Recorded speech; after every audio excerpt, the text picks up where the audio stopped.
Sweet. Hello. Welcome to Undefined, a podcast where we talk about our early engineering journey to hopefully help you navigate your career as you're starting off in your engineering journey yourself. So here I am Christian Mochen. I'm a current incoming mechanical engineer at a Fortune 20 company. I've had previous internship experience throughout my undergrad career. And this is my brother, Patrick, and I'll let him tell you about himself. Yeah, my name is Patrick Mochen. I am a current mechanical engineer undergrad at UTSA. I've had a few internship experiences, but I'm still navigating all the whole undergrad classes and stuff, so I'm still in the thick of it. He just got past it, so I'm still in it, so I have a pretty good recollection of what I'm currently doing and what I still have to do. Yeah, so our goal is to help you navigate your journey. I know when I first started, I had no idea what I wanted to do, so I guess this is to help other people who are like me and maybe like my brother as well. So, here we go. Patrick, how did you find your interest in mechanical engineering when you first started? Well, I was always kind of good at math, kind of like you. I was good at math in middle school and high school, and I never really had a super strong interest in engineering, honestly, until you did it. And I was like, oh, I guess I'm good at math too. I might as well try to follow that. And I'm glad I did because I like engineering. I like the classes. But yeah, I honestly don't know. It's just I saw you did it and I was like, that seems pretty cool. So I'm gonna do it too. Yeah, when I first started, I mean, you know me in high school, I was not a very good student. I was a C average student in high school. Took all the AP classes, but not C average. Okay, CB average. AB, mostly CB. Some A's sprinkled here and there. But, my mind was on soccer. I wasn't trying to do all that studying. I didn't build proper study habits. So my choice to do mechanical engineering basically came, if I'm being honest, by watching Interstellar. Matthew McConaughey was a pretty cool mechanical engineer in that movie, and he basically saved the world. And I thought that was freaking awesome. That's still my favorite movie to this day. So our grandpa was a NASA engineer, right? That would be a better answer. So I didn't think of that when I was choosing, but I know he was that, so that's pretty cool. So when people ask me now, that's what I say, but that's not the actual answer. I just copied you. True. I used to give a generic, I really love math and solving problems answer, but in my more recent job interviews, I've started saying the truth and telling them that I really liked Interstellar, and that's kind of why I wanted to do it. Some hobbies that you had? Did you have any hobbies that contributed to it, or no? You just saw I did it. I just saw you did it. The only hobbies I had was soccer, like you had, and then that's basically it. My time in high school was taken up by soccer and doing school, so I didn't really do any other stuff. I wasn't interested in robotics or anything, but yeah, I didn't really have anything else. Yeah, I'd say I wasn't very interested in robotics or anything engineering. Yeah, we went to a pretty small school, so we didn't have a lot of clubs that did all that stuff. Because I know a lot of my friends that went to bigger schools had robotics teams and stuff. We didn't really have any of that. No, it was all about sports, mainly football, baseball. Soccer was getting big while we were there, but yeah, it was mainly sports oriented. I guess. When I was younger, I used to build longboards, if that counts. But I remember that. Yeah, that we made mom buy us $300 longboards, and then we made our own before we got those. Yeah, but that was pretty cool. I remember I didn't do anything. I just watched you do it. Yeah, that wasn't very cool. I just drew lines in plywood and cut it out with a handsaw. Starting college. Oof. I guess we'll move on to starting college. Yeah. We can get on to your start if you want. So I was lucky enough to see you go through it first. So I was at first wanting to go to play soccer in college. But I saw you kind of go through that, and I didn't want the sport to turn into a job for me. So I decided to not do soccer and just focus on academics. But I was still really scared just from everywhere online. You see engineering is such a hard degree. So I was like, I'm not going to have any social life. I'm not going to be able to do anything I want to do. But I don't know. It was pretty fine, especially going to San Antonio where you were. So I had friends and family there. But it was stressful the first week trying to get used to the college. It's definitely different than high school. I wasn't prepared to see how much everyone studied, and I just wasn't ready. I thought I studied in high school, but not compared to people in college. What'd you graduate high school with? Your GPA? Ours was a what was it? 5.0 scale. Yeah, 5.0. So with like I don't know, but we had AP classes and dual credit classes that can get you above a 5. So I had a 5.45 when I graduated, which is it's pretty good. But for reference, mine was a 4.4. So 5.5. Yeah, I graduated. I think I was 11th in my class. Oh yeah, wow. How big was your class? 300. Okay, so yeah, you were pretty smart. Yeah. But I didn't try that hard. I mean, I tried, but I don't think I developed the study habits that I have now in college. Yeah. I definitely had to learn that. For sure. Yeah, that was a big thing for me too. Yeah, starting college. Or you want to keep going? You want to? No, you can go. Pass it off. Yeah, for me it was much different. It was very hard. I started off at UT Dallas. I went there focused mainly on soccer because I chose that because they had a really good soccer team. And when I got there, I realized I had to. It was very expensive living in Dallas, so I had to work as a server full time as well. So the combination of working as a server and playing soccer was just a lot. By the time I was done with soccer all morning, going to class was just it was basically nap time. So I didn't really absorb pretty much anything that first semester of college. I mean, that first semester, you're not really doing mechanical engineering classes anyway, right? You're doing like your core classes, stuff that you're not interested in at all. So that definitely didn't help me, and I didn't have the discipline at the time to get myself through that. So I ended up failing pretty hard that first semester. I ended up with like a 1.8 GPA, I think, after the first semester. Jeez. Yeah, it was bad. I was on academic probation. And at the end of that first semester, actually, since we were in Dallas, the Toyota facility, the Toyota headquarters in North America, actually moved to Plano, which is right around where I was going to school. And one of my friends had interned there, and at the time, I had no sights on professional experiences or anything like that. I was just still focused on having fun and playing soccer. And he took us on a tour of the headquarters. And I remember like the vastness of it all and seeing how professional it was and how cool it was. I was like, wow, how am I going to get this? Especially my 1.8 GPA. There's no way a big company like this is ever going to offer me anything. So after another spring semester of like pretty much going through it, not doing too well, still because soccer spring season was happening then, and I hadn't developed those habits yet. I realized I really had to pick it up to eventually get something like that, and it was a pretty bad start. But luckily, I was able to see that light at the end of the tunnel if I were to turn it around, and that's what ended up giving me the motivation to do it. But So there were still a lot of challenges after that too, though. So like touring the Toyota facility was like the big moment where you were like, I need to change something if I want to if I want to succeed. Yeah, that was the big moment Okay. for me, pretty much. What about you? It was just always there from the beginning, huh? You were. I mean, I don't know. I feel like I was just, a lot of people tell me that I'm just like built for school. So like I just know how to do well in classes. But honestly, I don't know. I never really like had that moment where like I need to do this. I just kind of always I don't know, had a path set for myself. Of course, I strayed away from that path a few times, but for the most part, I've stayed on it. So I've never really had that big moment where I need to change something. The closest thing I've had to that is like failing a test in college, where I was like, I need to change my study habits if I want to do good in this class and not fail. Yeah, true. The study habits thing is probably the biggest thing for me because in high school you don't really have to study to do well on the tests.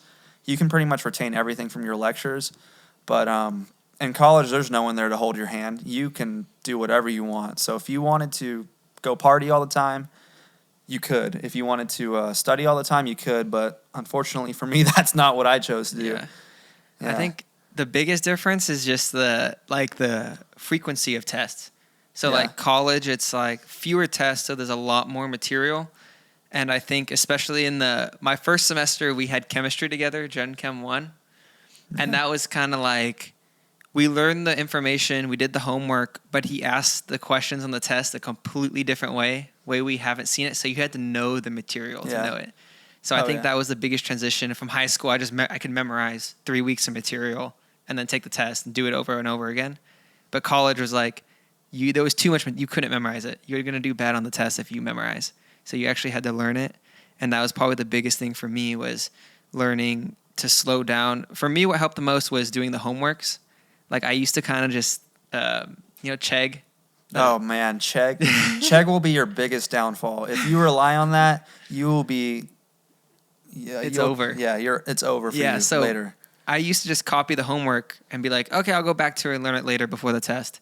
But that didn't work here. So I really had to learn how to slow down on the homeworks and learn what I was doing as I was doing it, because there wasn't any time to go back and learn it, because you're going to be learning more and more stuff every single class. And do you ever find yourself getting discouraged when you go over something and you wouldn't get it the first time? Because I know that's a big thing for me. If I look at something and I read a passage in the textbook and I go through it and I still can't do the problem that it's describing, it's very discouraging for me. And I just want to end right there, but that's something you have to get over really quickly. Yeah, because unless you're naturally gifted at a subject, that's going to be every class you take. Yeah. It's like you look at it and you're just like, I have no idea how to do this. And you go to the homework and you also still have no idea how to do it. But it's kind of just doing it over and over and over and over again until your brain's finally like, oh, it clicks. I kind of know how to do it now. It's kind of like one of those things, just repeating the process over and over again. And you find out really quick if it's for you, if it's not for you. Luckily, those classes at the beginning generally weed out the people who don't really want to be there. But unfortunately, some of us, like me, slip through the cracks and realize, oh, we're stuck here now. No, but you did it. Like, I started off really well. So for instance, like I've had a 4.0 almost every semester, basically until this recent semester. So I had a really good GPA. So I always had the safety net of being like, my GPA is already pretty good. I don't need to do super good in these classes to maintain a good GPA. You did it backwards to where the easy classes you failed. So you had to make up your GPA with the hard classes, which I could not imagine doing. Yeah, it was really tough. It was not a way I recommend to do it, but you can do it. Living proof right here. Overcoming adversity that was really tough, especially working. I pretty much worked full time throughout my entire college experience, but getting that experience definitely helped me. Realizing that you don't have to have perfect grades or have to be the perfect student to get opportunities is something that kind of opened up the door for me, because I always thought I was done after my first semester. And as I started picking up my grades, I eventually got to where I was like the high twos, like a 2.8, 2.9, inching towards that 3.0 slot. Yeah. I just started applying virtual career fairs, in-person career fairs, reaching out to companies on LinkedIn as much as I could. And fortunately for me, a lot of these companies saw that I was working in college, and they took that into account. If you guys are working in college, these companies will take that into account just to see that you're doing something. You're not just sitting there reading a book all day. I mean, it's great if you're sitting there reading books all day and have really good grades. That's great. But if you don't have that on your side, you can leverage that with things like working as a server or a cashier or stuff like that. That'll definitely get you what you need to get those first real professional experiences. And that's how I got my first pretty much my first internship with GE Appliances. That's the one I really count as my first internship with GE Appliances. They saw that I'd worked as a server throughout all of college and had that athletic experience, and saw that I was working to raise that GPA. So they decided to take a chance on me. And that's how I got my first experience, and that's kind of what kickstarted me into succeeding later in college. So yeah, you don't have to start off really good to, get where you want to be. Yeah, I completely agree. I think like how I have a very high GPA, especially for engineers, but I've applied to GE. I applied to a few internships that you've gotten, and I got rejected from them. Mainly because I think in school you worked, so you had a lot more stuff on your plate than I did. I just do school when I'm in school, so I have so much time to make sure my grades are like that. So I think definitely companies like that take that under heavy consideration, considering I have a near perfect GPA and have gotten rejected from stuff that you got into. And the major difference is I have a high GPA, but you have the work experience that I didn't. I didn't work through college. And I think just like seeing you get those internships helped me. And I think another thing is I do work study, but that's that's not a job. Like I do my schoolwork when I'm at work study. But I think what pushed me over the line of getting internship was the fact that I was a research assistant with a professor. Mm-hmm. I feel like my GPA honestly didn't affect things that much. I think they just saw that I did something at least while I was in school. They were like, okay, we'll give this kid a chance. So I feel like if you have an okay GPA, if you have a GPA you're fine with, like around a 3 maybe? Around a 3 is considered really good. If you can pull yourself to a 3, you're in a good spot. You work experience, you're golden. I feel like, right? Yeah, for sure. Yeah. Well, that kind of brings me to my next point is, you don't have to rely solely on your GPA. A really big thing that's honestly not stressed enough while you're in school is networking. I mean, I didn't have a LinkedIn until I was pretty much starting my junior year of college. That was a big thing for me. And I know as like a business major, they stress for you to have a LinkedIn, have a really good resume, tailor your resume to each company you apply to. But as an engineering student, I mean, you're taught all these problem-solving skills, but you're not taught how to market yourself. You're competing with a bunch of other engineers out there. So you need to find ways to make your resume stand out. And one thing that you quickly realize is your resume looks exactly like everybody else's resume. For sure. So but you really got to reach out to these people. I think that's another thing to where I had the benefit of seeing you go through it. So I just like choosing my major, I copied you. I saw you on LinkedIn. I was like, oh, he posted about his internship. I want to post about stuff I accomplished in school. So I also had one of my girlfriend's friends was super into LinkedIn, so she helped me create my whole profile. And I remember when I made mine, you caught me red-handed because if you're not on LinkedIn, you probably won't get it. But if you have a LinkedIn, it shows who looks at your profile. And I looked at your profile on LinkedIn, and then you saw like, oh, you looked at mine. You went to me, and you realized I had the exact same description, and I just changed out a few words, and I had the exact same picture as my banner. I just copied your LinkedIn profile. I saw that. That was funny. I mean, it works. I mean, you like I liked your LinkedIn profile, so it looked professional. It looked good. It looked like recruiters would like what your profile looked like, what was on it. So I just copied it. No use in making my own if you had the perfect template. Yeah, and that's another thing. Like you look at you looked at my LinkedIn profile, and you can tell I put a lot of work into it. Yeah. Some of the really high performing students, a lot of them will just rely on that number or that GPA or those those good grades to get them places, and they won't put in that extra effort into their networking profile. And you can see that if you go to LinkedIn, you can see who's really putting in effort to try and meet people and try and learn new opportunities. I mean, a lot of these LinkedIn applications you could simply just click a button and your resume will be sent to them. But a thing that'll make you stand out is if you connect with the recruiters, you connect with a bunch of people within the company, follow the company, and actually send a message to each one of these recruiters telling them about yourself, not asking them for a handout and trying to get a job essentially with them, but telling them your skills and how you think you could benefit the company, and let them see if they want to extend an invitation for maybe an interview. Yeah. I think a good example of this is my freshman year. I did a career fair and I met with GM and they talked and I really liked what they were talking about, the company and stuff.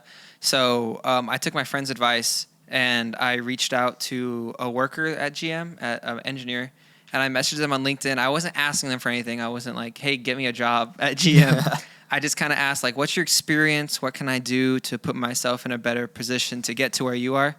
And I messaged him for a few months. And actually, this internship that I'm going to in a few weeks with GM, I got to know him to where when I told him I was applying, he told me to put him as a reference on my application. So that's another great thing is you just can get to know people, and then once you in the company that you want to work for, and they can become a I don't know, like a reference or just someone to help you get into that company, get a foot in the door, I guess. Yeah, that's what it is. You want to find a foot in the door. That's pretty much how you get all your opportunities there, because it's very hard to get through a stack of resumes if no one knows who you are, even if your resume is loaded. Resume is also a huge topic. Oh, resume is resume I can talk about forever. Yeah, that's crazy. But as far as like networking and getting these opportunities, what have you found was most surprising when you started interviewing? Because like when you're in college, they harp on all these jobs, on how to get or how you want to get these jobs. Yeah. They don't really tell you how to get these jobs. And once you start getting these interviews, if you haven't prepared correctly, you're going to be like a fish out of water. So, you got any experiences with that? I think the interview process was, I don't know. I think it was harder and easier at the same time than I imagined. Because going into my first engineering interview with my internship last summer, I was kind of worried they were going to be asking me calculate the square root of this or do like math problems. Yeah. But it was more, well, I guess for a starting position, because I didn't have any engineering experience yet, so they really couldn't ask me technical questions yet. So they mainly focused on behavioral questions. But from your advice, I really prepared for the interview. Like I looked up the company's goals, values. That way I can answer their questions with what they value at the company. and I just practiced. I looked up, I used their online resource. I forgot what it was, but I looked up like the most common engineering interviewing questions, like 20 most common. And I made a Word document and I typed out every single answer and I just rehearsed and like kind of like, I don't know. I just kind of practiced answering different types of questions. Mm-hmm.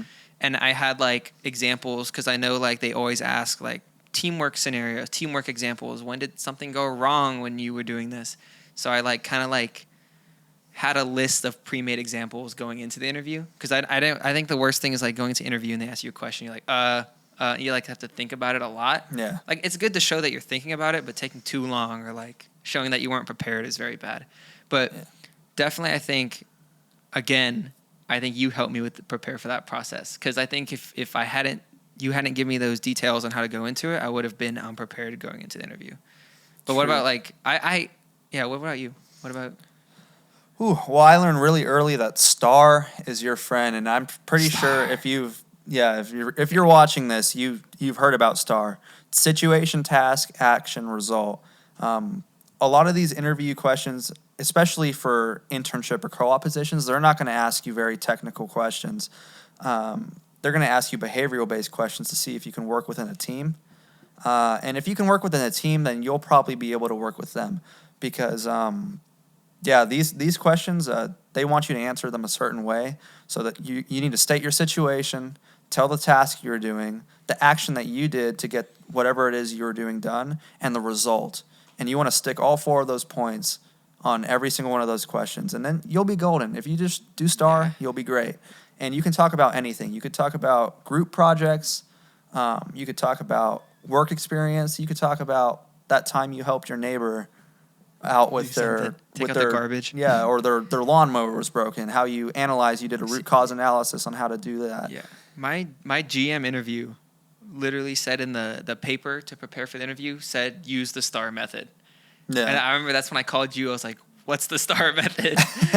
And I had to research. But it's pretty easy. I feel like it's kind of common sense a little bit. Like just cut out the nonsense, like get straight to Yeah. the point, kind of. I think for the most part, people would answer a question in a star format, but they might have a few extra things in there. They just need to cut it down. Yeah, it's definitely to keep that rambling out. They don't want to hear about they don't want you to go off on a tangent and waste a lot of the interview time. So that was a big thing for interviewing. What about nerves? Have you got any information on nerves? Because I know there's a bunch of different types of interviews too, like the higher view and. Oh yeah. Well, my first internship was just in person, and I got super. I was sweating, but I feel like I get nervous, but once I get in there and start, I'm perfectly fine. I think the biggest part is just having the confidence and not looking scared. Like go into the interview being like kind of big-headed, like I deserve this job, and kind of proving it to them. But yeah, I got super nervous before my first interview. I don't know how else to put it. That was probably one of the most nervous points of my entire life. Is because I didn't want to go in there looking completely dumb. And a lot of these interviewers and HR team members, they do know you're nervous too. So like they'll give you slack. They're not gonna force you to answer something, or they're not going to tell you your answer was wrong. They're just gonna ask you to emphasize on something more, or rephrase it, or you can even ask them to repeat the questions. Because I know there have been a couple times in interviews where I'd start talking and I'd be like, where was I going with this, and what was the question? So they're super nice, and I know that interviewing for full-time positions has been a little bit different than interviewing for you tell me about that, positions. because my internships, everyone's been really nice. Like when I talk to them, they're like, "Oh, it's okay. What's about?" Like no one's ever been like just straight-faced when I answer a question. And I know you had that for your full-time interviews, that they seemed like show no emotion. Yeah. So for this job that I recently accepted, the interview process was it was pretty tough. They had you go through a questionnaire to start, and that's just to basically test like your technical ability, see if you have the basic technical acumen to work for a company. It's not anything crazy. It's just a bunch of common sense questions. And then once you get through there, you go through a first round phone interview where they ask you those behavioral STAR questions. In my internship interviews, they just do that over a video chat, and it's very personable. But for this one, they had me do it over the phone, so you don't get the benefit of looking that person in the eye while you're talking. You have to pretty much show who you are through your voice.